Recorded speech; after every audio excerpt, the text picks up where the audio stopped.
So let's just get into the other part, which is just straight up a lot of different tools. But as you can imagine, the marketing tech landscape looks like this. There's constantly a lot of startups all around building all these different tools and growth hacks out there. So it's a constant overload. There's a lot of noise, and a lot of these tools are cool. But what I always see happening for a lot of entrepreneurs is that they're just sitting down and constantly getting addicted to just reading about new tools, and they never really take action, and they're just like constantly reading the latest trending tools. Maybe they'll subscribe to them, but then they forget about it, and now they're just having an ongoing subscription.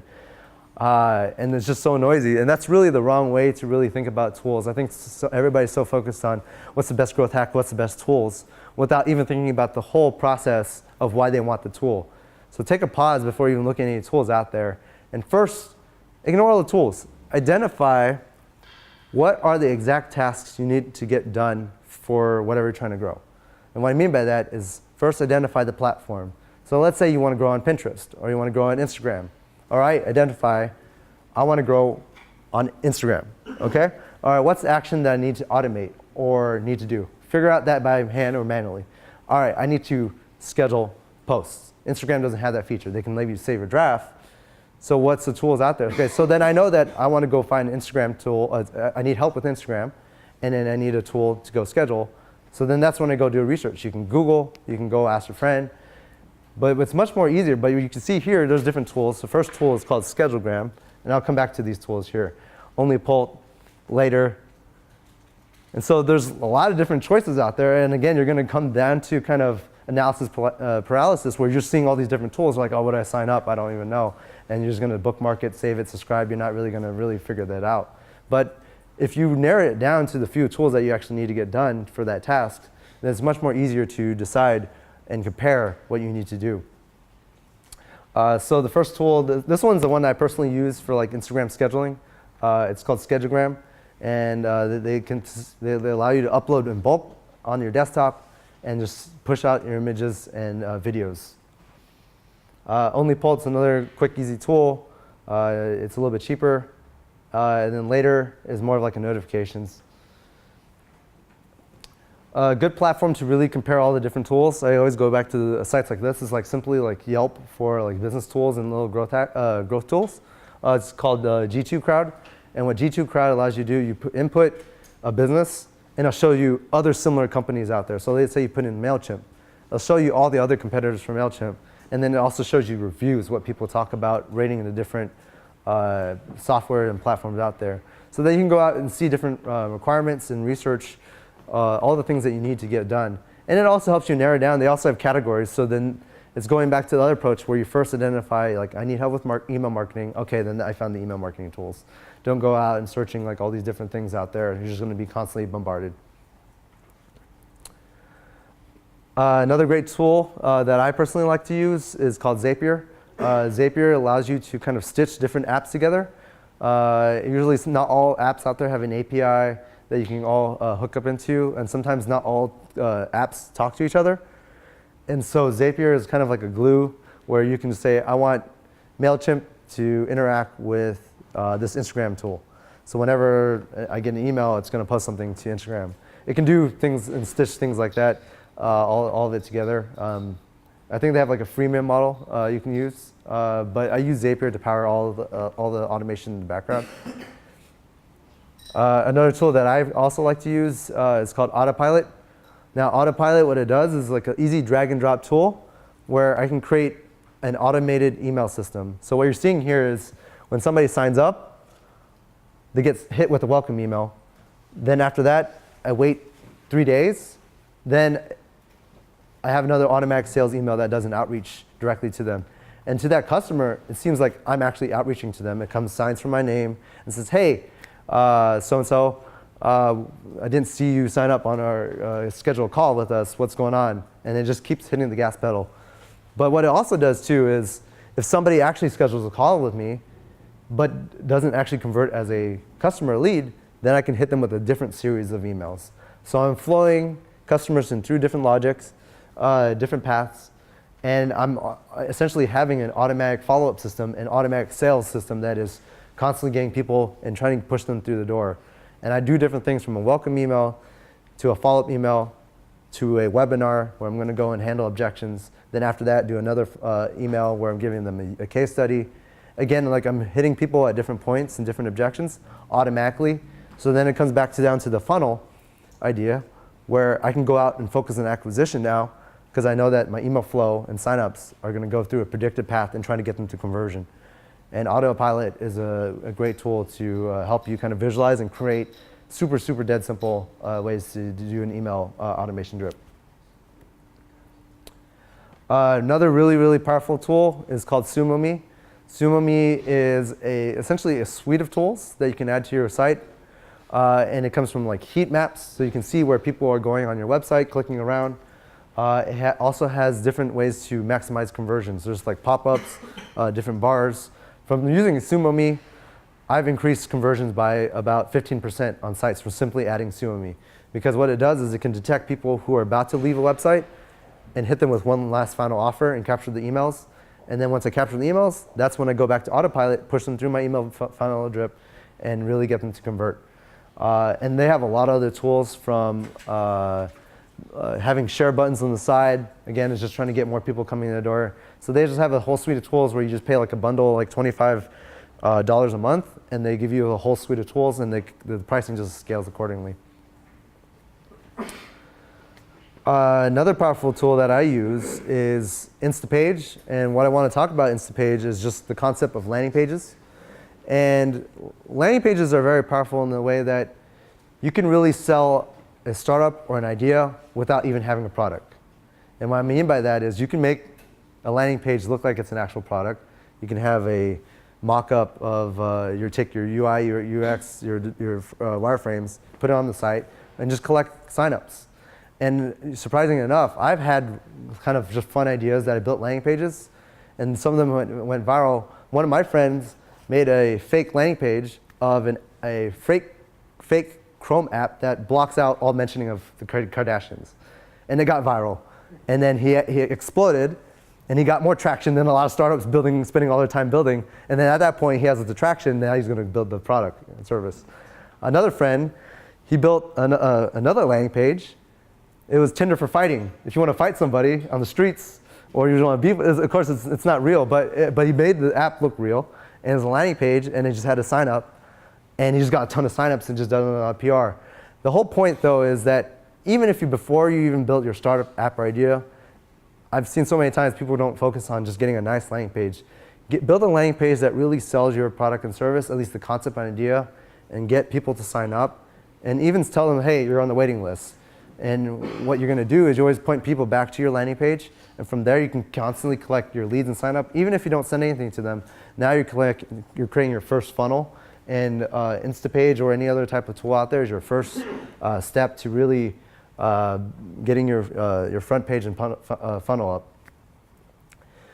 Now, another really good tool that I've seen is called Queueat. And what Queueat is a viral gamification waiting list. So let's say I sign up on a website or your product service on the landing page. The moment you sign up, it will put you in this long waiting list. And as you see, I'm positioned 49 out of 16,000 people. And what it does is it says, if you share, tweet, post, we're going to give you X amount of points and move you up the ranks. And then you also see other people commenting, like, this is cool, so that gives more social proof. And then what you can do is you can offer out prizes, giveaways to people. And I think last week, Neil Patel only had about 5,000 people on the sign-up list. Within 1 week, he has almost 16,000. And as you can see, the moment people are tweeting out, sharing, and this system too, Queueat, will automatically email your customers and tell them where they're at, reminding them that they're in position 10,000 and that they can move up if they simply tweet every few days, so that it's constantly getting people to refer. Of course, you have to make the prize something interesting. In this case, he's doing one-on-one consultations, giving out free ebooks. But if you're trying to really multiply your email list, getting people to tell other people within target networks, you literally can multiply. I've seen people increase their list by 50% within like a week when they keep pumping in acquisition ads and traffic, and then building up a huge list for like 16,000, 20,000, and then they launch a Kickstarter campaign and they get 100% funded in 4 days. It's really about multiplying that list and really growing that virally. Another few tools for like PR hacking and kind of getting your name out to journalists. There's a few different ones. First is like BuzzSumo. BuzzSumo will let you identify, you type in a keyword for like influencers. So let's say you want to try and find fitness influencers. You type in fitness, it will give you, similar to Audience, but where it gives you a list of people. But what BuzzSumo does is actually analyzes those people's tweets. So it actually knows how much influence that, well, kind of, in a sense, how much influence that person has and how much engagements. Whereas Audience just shows you this person's fitness in their profile and not necessarily how much engagement they're getting. Another cool tool is GoPRit. GoPRit literally has a whole database of journalists' email contacts. And then they built an email drip system where they have a nice template where you can write your emails and then automatically message and do follow-ups on journalists. They'll help you kind of package that up. And if you really want to go out and get your company out into like Entrepreneur Inc. and featured, you just have to hit the gas pedal and constantly reach out to journalists and find people who are in your target segment. So GoPRit, they have a whole engine that categorizes different journalists by different topics and what they talk about, and you can do outreach as well. Then other two platforms like Startup Lister and Beta List are good ways to just like list your startup, and then from there they'll just syndicate it out to other directories. It's just for like $50, and they probably have like a email list of like 10,000 entrepreneurs, and it's just another good way to just get yourself exposure for your initial customer base. So like kind of an example of building your kind of initial funnel, what's kind of the tools that I talked about. Here's kind of like a stack that I like to share with anybody that, before you even launch a product, again, this is just about building your initial landing page and funnel. This is what my kind of stack looks like, where I start out with the landing page and website, Instapage. I attach Google Analytics so I can look at the data. Then I use conversion optimization tools to ramp up conversions, which is Suomi. Then I use a free email system like MailChimp. It doesn't cost me anything to just capture the emails. Now, if I pay $10 extra, MailChimp can do something similar to Autopilot, where it just sends out a series of emails. It's not as powerful, but it's a good start. And there's one thing I forgot to list on here. It's installing what's something called a Facebook pixel. And what a Facebook pixel is when somebody comes on your website, let's say you go shop on Amazon, you look at a product, you go back on Facebook, that product is just like on your newsfeed following you everywhere. It's completely free to install a Facebook pixel. And that comes back down to the funnel where you're trying to get people to come back and you can't really sell them on first impression.